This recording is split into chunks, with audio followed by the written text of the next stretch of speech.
Welcome to Friday, September 4th, 2020.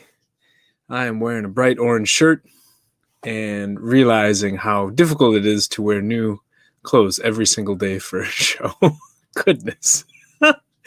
I've reduced my wardrobe so much because I've traveled a lot over the last couple of years. And so I tried to reduce everything I could into a backpack. And so now when I have to do a show and have all these new clothes, and also keeping in mind that I gained maybe 20 pounds in maybe last year, it's been a little too much. But that means a lot of my clothes don't fit anymore.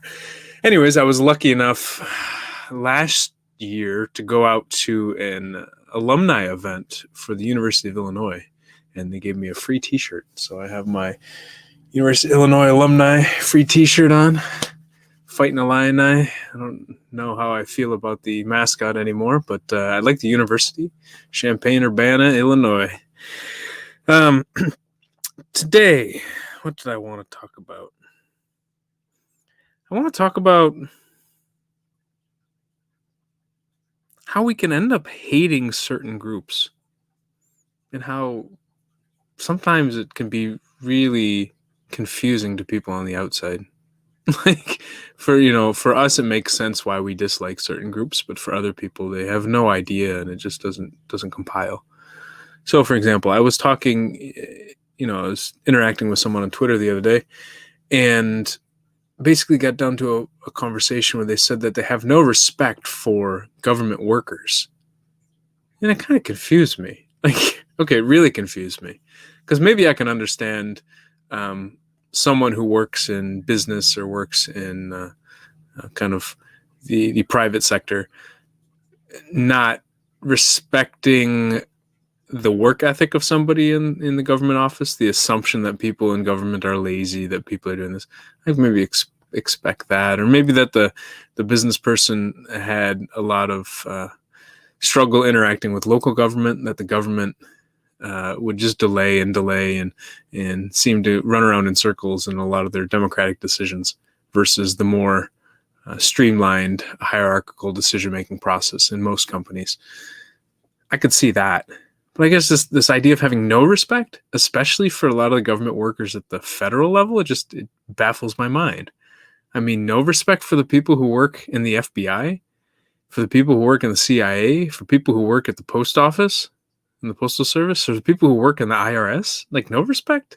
Think that these people don't work hard? Think that these people are all biased and that they have that they're acting through their bias, their political bias, that they're all corrupt and that they're trying to that they've that they're all bribing each other and making sweetheart deals and stuff like this.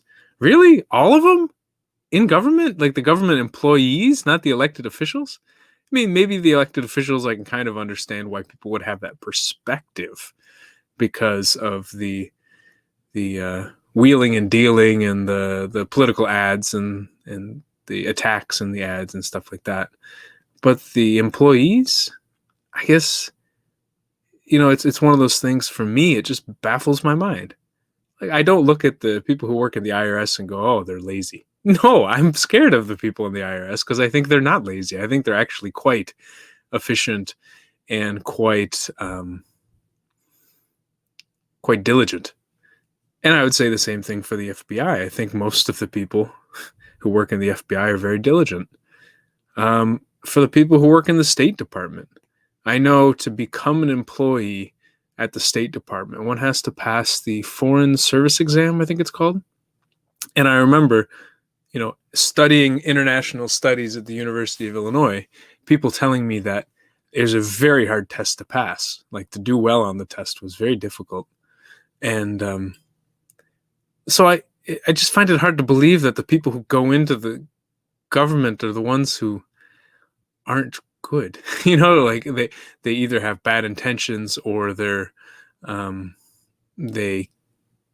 don't work hard, or they're not smart, or they're lazy. It's just, really?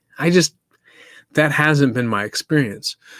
And again, maybe at local government, I can see it maybe a little more at local government. But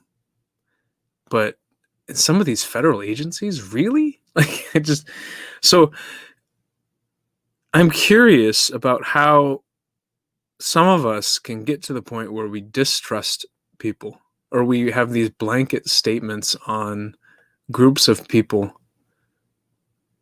And I wonder how much of it comes from our personal interaction with someone in one of those positions. You know, we interact with one person who is of that group, and therefore the whole group becomes that way. Say, for example, we are a small business owner and we're trying to get a permit to build a building. And it takes us 2, 3, 4, 5 months, 6 months maybe, or even a year to go through the process with the local municipality. I could understand at that point how one would be frustrated with people in that local government. But I think the problem and the challenge is sometimes we'll extrapolate that experience with just those people in that specific municipality to all people in all municipalities and forget that it's not always the case. Now, it may be the case for 20 or 30% of people in those municipalities, but maybe not all. And perhaps that's the challenge with stereotyping, is that it's true for a certain percentage, but not 100%, and almost never 100% of the people. And yeah, so I talk about that specific issue because I have a friend that was going through that process and talked about how frustrating it could be that it would take so long for certain little decisions to be made, and those little decisions were stopping him from doing his business. Maybe this gets at a deeper point that really confuses me. Is this assumption that 0% of the people are a certain way or 100% of the people are a certain way? All government workers are lazy. Really, all of them? No Democrat cares about me. Really, no Democrat? Like, or everything that Trump does is bad. Everything? 100% of the things? Or Biden or whoever you want to think about. It just really I don't even know how it's possible. And I guess it frustrates me so much when people can get into sometimes I say people, and that it, distances myself from the situation.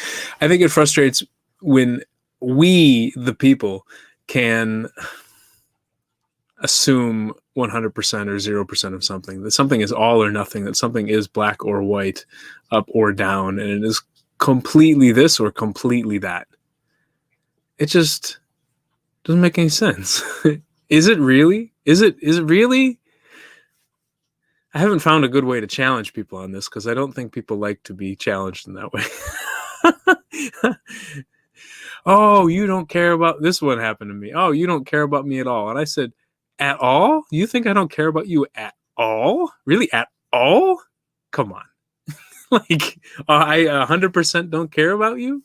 That doesn't seem to make sense to me. Maybe I don't care about, maybe it's 80%, maybe it's 50%, maybe it's 30%. I don't know. I think it's very high, but that I can't. Anyways.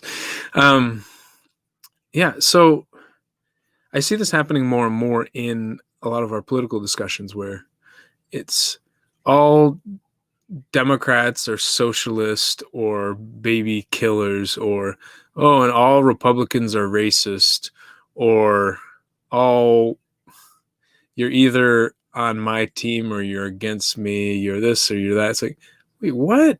Why does it have to be so cut and dry? I just don't think the world works that way. And even if the world worked that way, I think me seeing the world working that way, when I have that perspective, it can cause a lot of internal conflict. This is it. Yeah, because then it either needs to be A or B. And I need to choose A or B. Oh, maybe it comes down to because we actually have to choose amongst limited resources. In the book that I wrote, Project 35, I'm calling it Project 35. Again, even about that, I've had some internal conflict about what to name it. But one of the chapters I wrote, or one of the entries I wrote, was called Love is Infinite, but Life Isn't. And the idea is that we can care about everything and we can feel connected to try to feel connected to almost everything.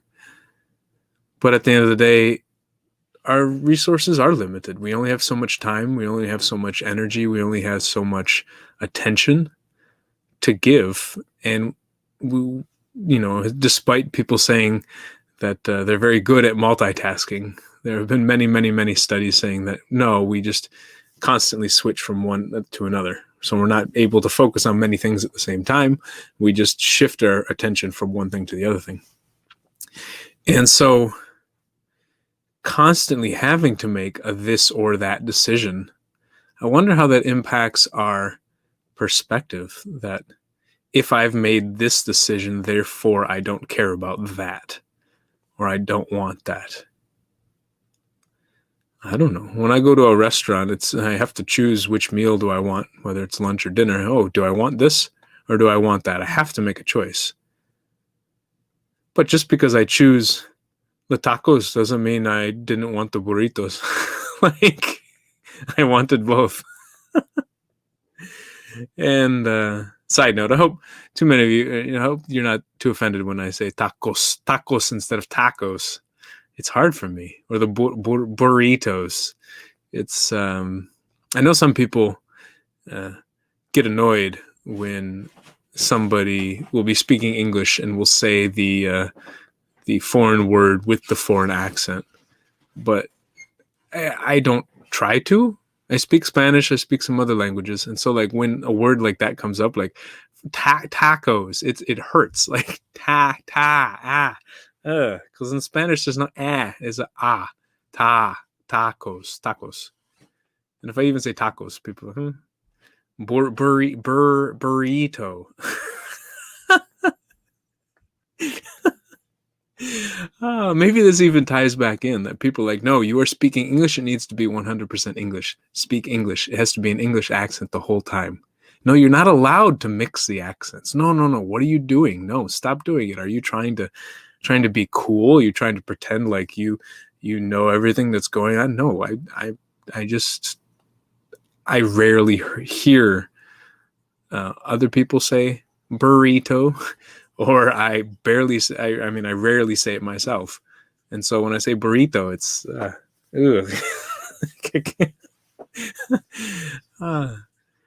maybe that falls into this idea that we need to keep things completely separate, and they need to be pure, they need to be innocent, they need to be this or that. They can't be this weird mixing together of things. Man, I'm gonna say burritos if I want to say burritos. And not trying to, and if people don't understand me, and then I end up changing the language. I think this is a rambling, flowing conversation, but I'll try to keep the through line with it.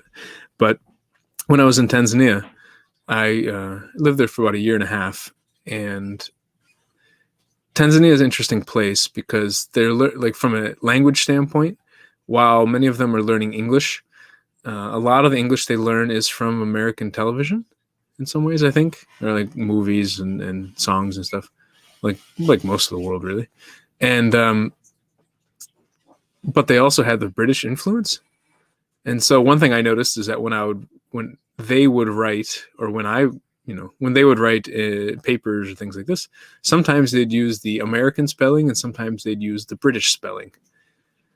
So, for example, favor in English has F-A-V-O-R. In British, it's F-A-V-O-U-R. And so a lot of those words that end with vor or take on the O-U-R form in British spelling. And so, or for example, center. I believe center is C-E-N-T-E-R, but in British English, it's C-E-N-T-R-E. So the letters are flipped. And so as I noticed other people doing it, I found myself doing it as well, where I'd start to just flip it. So when I came back to the US, and I was going to say when I came back to the States, because most people outside The U.S. call it, many people outside the U.S. call it the States, not the U.S. And but many people here call it the U.S. So it's this weird mixing that I've picked up over my travels, but I'm sure other people have picked up these mixings as well. Another thing was that if I asked, I'm from Michigan, so we would say water. Can I get some water? And so if I was in Tanzania and I asked for water, they'd give me this funny look, like, what? What do you mean? Huh? What are you asking for? And they can I have some water, and they're like, huh? And so, oh, can I have some water? Oh, water. You want some water? And so to pronounce the T and almost aspirate the T, water. And so when I came back to the US, I would say, oh, blah, blah, blah, water. And people, huh? What? And so I think a lot of it is just really trying to adapt to our audience and come up with a mix that works for communication between ourselves and other people, and make sure that we're understood or people are hearing us the way we want to be heard. This is, slight of a tangent when it comes to the concept of 100% or 0%, but not so much. I think we can get into positions where we expect ourselves and expect other people to align perfectly 100% of the way with what we expect, or how we see the world. And life is a lot more messy than that. We don't all fit into these neat little boxes. I think very few of us do. We pretend we do. Oh goodness, we pretend. We have our marketing campaigns. We have our social media profiles. We have our bios and stuff like this, where we pretend we all have this very aligned, very coherent, very cohesive perspective on life. But most of us are just kind of all over the place. That's my guess. I think most of us pretend to be a lot more coherent than we actually are. And I think we project that coherence on others as well. That we expect, oh, if this person works for the government, therefore they must be lazy. What? Why? Or if this person works for business, therefore they must be productive. Really? I've known plenty of lazy people in business environments. Or again, even like digging into that. Oh, this person is lazy, so they must not care. Oh, no, they may be lazy because they're tired, because they live in a home environment where they, after going home from stressful work, they get even more stress at home, so they don't come back recharged. So it looks as if they're lazy, but really they're just, maybe they're feeling really down, maybe they're feeling really tired, maybe they're feeling really burned out, because they haven't been able to recharge at home. I think we're very quick to judge other people's intentions and other people's behaviors without digging deeper. And that's what I wanted to do with this person on Twitter, is I wanted to dig deeper and figure out why. Why do you think that government people are lazy? Why do you have no respect for government workers? Like, what's underlying there? Like, what did like government screw over his businesses? Was there a relative who worked for the government, and that was the most nonchalant relative? Was that, maybe they had a friend who was really talented who went to work for the government and just got stifled and just kind of got frustrated because they wanted to work hard, but everyone else told them to slow down and don't stand out too much. I don't know. I'm really curious, though, how we develop these strong, almost absolute assumptions about other people and other groups of people. And yeah. So it plays into that language thing, because if I say burrito when I'm speaking English, some people will be, oh, he's this pretentious white man. He thinks he's better than all of us because he said it with the accent. Oh, like he's trying to show us that he speaks Spanish. Like, oh, who does he think he is? Instead of like, huh? Maybe deeply that's my hidden intention. I don't think so. I think it's more just that language, and as many things in life, is a movement. It's a skill, like a movement skill that we learn, and our tongues move in a certain way, and our mouth opens in different ways, and our lips move, and again, for me to say burrito, I could say it, but like I feel it feels really weird in the burrito. Like I feel like really cringy in a way. It just feels like a very unfamiliar movement that I haven't made in a long time. And maybe that also transports me back to a time before I knew what Spanish sounded like. And I don't resonate or connect with that part of myself back then. Who knows? But this assumption that we can place on other people for their behaviors, or not even their behaviors, but the behaviors of other people. So maybe somebody hears me say it that way and they go, oh, that reminds me of my older sibling who did better than me in school. And to make fun of me, they would always, they would say words with specific accents to prove to me that they were smarter than me. Again, that may be a false assumption about what the intention of their older sibling was, but to take that and extrapolate it and expand it onto me and to other people when we do it, it's tough. It's tough. And I say this as the person, in this scenario, I'm the one who is maybe unfairly being judged, or I perceive it as unfairly being judged. But I'm sure I do it in scenarios where I judge other people. And I don't know. I think we would be a lot more relaxed, a lot more at peace with the world if we realized that we don't fit into neat boxes. that most of us are this weird amalgamation of things that have happened in our lives, and it makes it very hard for us to check a box and to fit into a specific category or type that other people have defined, or even that we've defined. Yeah, it's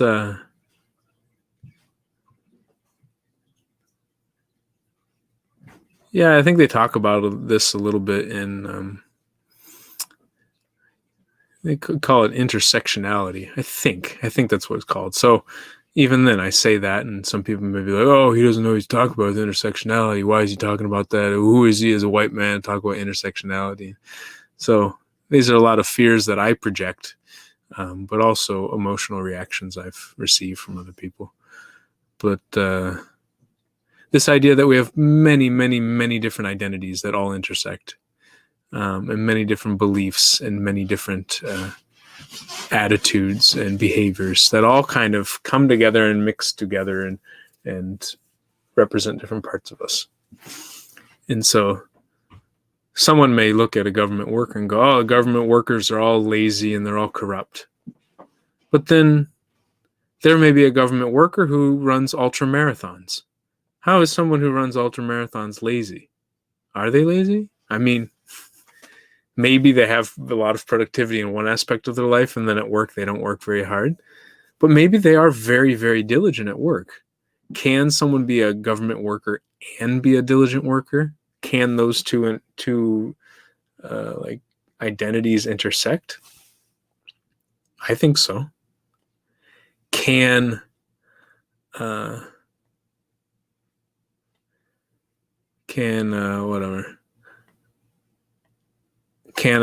Democrat be loving? Yes. Can a Republican be loving? Yes. Can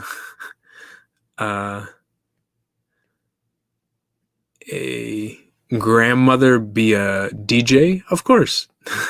Right? We may not think some of these things intersect, but of course they can intersect.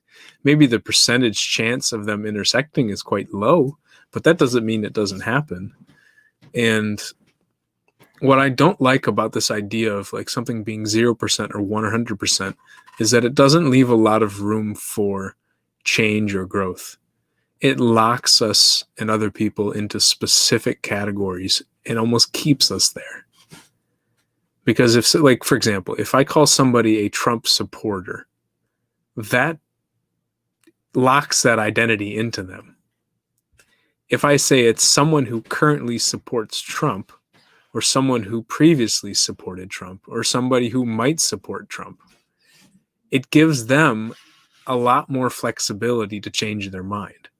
Because if they're a Trump supporter and then in the future they no longer support Trump, then they've almost lost an identity. They've been in a group and now they're not in the group anymore. If I say that there's someone who currently supports Trump, then it allows them to not support him without maybe losing that strong identity. I'm not sure if that's clear to any of you, but for me, putting ourselves into the 0%, 100% box makes it hard to adapt to life and change to life. And one of the things I've seen working with emotions and like this idea of emotional, like responding to emotional attacks, is that identity change is very, very traumatic for many of us. It really hurts and really scares us and causes a lot of pain and loss. Or excitement, and it just like very emotional in many ways. So, for example, a woman who goes from being single to being in a relationship. She went from being single to being a girlfriend or partner or whatever, and then getting married. So to being a fiance, to being a wife, to being a mother, perhaps, and then maybe the kid dies, and so like no longer being a mother, being, or maybe the husband dies, and no longer being a father, or no longer being a wife, being a widower, or widow, yeah. And then all these different life changes that change our identities from being employed to being unemployed, from being poor to being rich, from being rich to being poor, from being skinny to being heavy to being skinny, from like all these different things, these identity changes. If we're in one category and we switch to another one, it can be very traumatic, very emotional. At this point, I think I'm a little bit rambling. Again, a lot of times when I'm speaking, it seems like rambling to me, but it may, who knows, maybe it comes across as somewhat coherent to you. And maybe that's the moral of the whole story, is that it's okay to be messy like this. It's okay to have somewhat of a rambling, confusing speech, and that it's coherent and incoherent at the same time. That we live in this world where it's up and down at the same time. I like to tell people that I believe in this concept of, I call it the moral case for superposition. I think that's what I call it. And this idea of things being good and bad at the same time. And it really, and when we look at it, so, they say, what do they say? Nothing is good or bad, thinking makes it so. I disagree. I think everything is good and bad, and thinking makes it good or bad. That when we overthink, that when we overjudge, we start separating things into categories, and we start putting them into either 0% this or 100% this. And we take apart the true nature of being, which is that things are good and bad at the same time, and everything is mixed together. We try to separate it, but we're still all connected, whether we want it to be or not. And on that note, me and my orange shirt are going to go have a break for the weekend. I hope y'all tune out from the news a little bit. Take a break, check out the weather, get some, take a breath, and basically feel however you want to feel this weekend. Go for it. It's up to you, and I'll be here doing what we do. Au revoir. I mean, au revoir, arrivederci.